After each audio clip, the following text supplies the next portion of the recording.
masuk ke materi proses penyelesaian perkara pidana di pengadilan negeri, yuk kita simak apa sih pengadilan negeri itu? Pengadilan negeri merupakan sebuah lembaga peradilan di lingkungan peradilan umum yang berkedudukan di ibu kota kabupaten atau kota. Sebagai peradilan tingkat pertama, pengadilan negeri berfungsi untuk memeriksa, memutus, dan menyelesaikan perkara pidana dan perdata bagi rakyat pencari keadilan yang pada umumnya. Dalam hukum acara pidana, kita mengenal para pihak yang disebut tersangka, terdakwa, penuntut umum, atau jaksa. Untuk dapat membedakan antara tersangka dan terdakwa, yuk simak pengertian berikut ini. Tersangka adalah seseorang yang karena perbuatannya atau keadaannya berdasarkan bukti permulaan patut diduga sebagai pelaku tindak pidana. Sedangkan terdakwa adalah seseorang yang dituntut, diperiksa, dan diadili di sidang pengadilan. Sekarang kita masuk dalam unsur-unsur tindak pidana. Dalam buku Dasar-Dasar Hukum Pidana Indonesia oleh Hamilton, beliau berpendapat bahwa setiap tindakan pidana yang terdapat dalam KUHP pada umumnya dapat dijabarkan ke dalam unsur-unsur yang pada dasarnya dapat kita bagi menjadi dua, yaitu unsur subjektif dan unsur objektif. Unsur subjektif sendiri yaitu ada 5. Yang pertama yaitu kesengajaan, yang kedua ada maksud pada percobaan atau coding seperti yang dimaksud di dalam pasal 53 ayat 1 KUHP.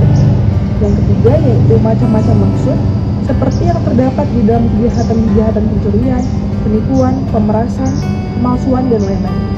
Yang keempat, merencanakan terlebih dahulu seperti yang terdapat di dalam kejahatan pembunuhan berencana dalam pasal 340 KUHP.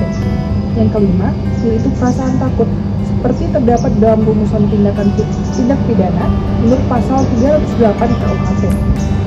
Lalu untuk unsur-unsur objektif dari suatu tindak pidana ada 3, yaitu yang pertama sifat melanggar hukum, yang kedua ada kualitas dari si pelaku, yang ketiga yaitu kausalitas, yakni hubungan antara suatu tindakan sebagai penyebab dengan suatu kenyataan sebagai akibat. Lalu ada 4 hal untuk mengetahui tindak pidana sendiri.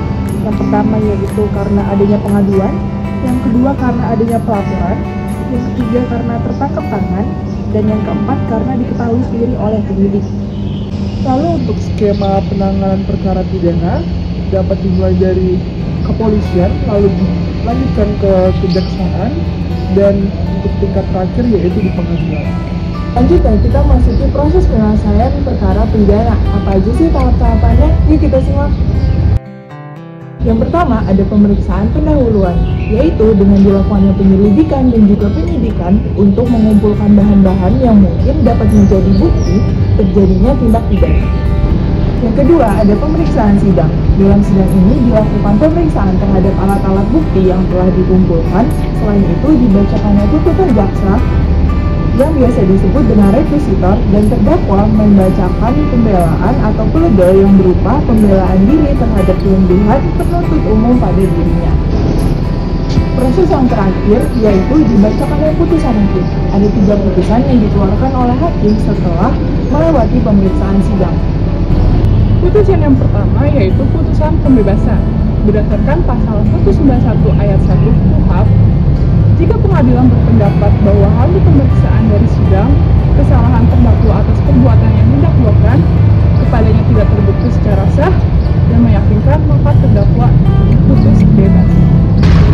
Yang kedua, putusan pelepasan.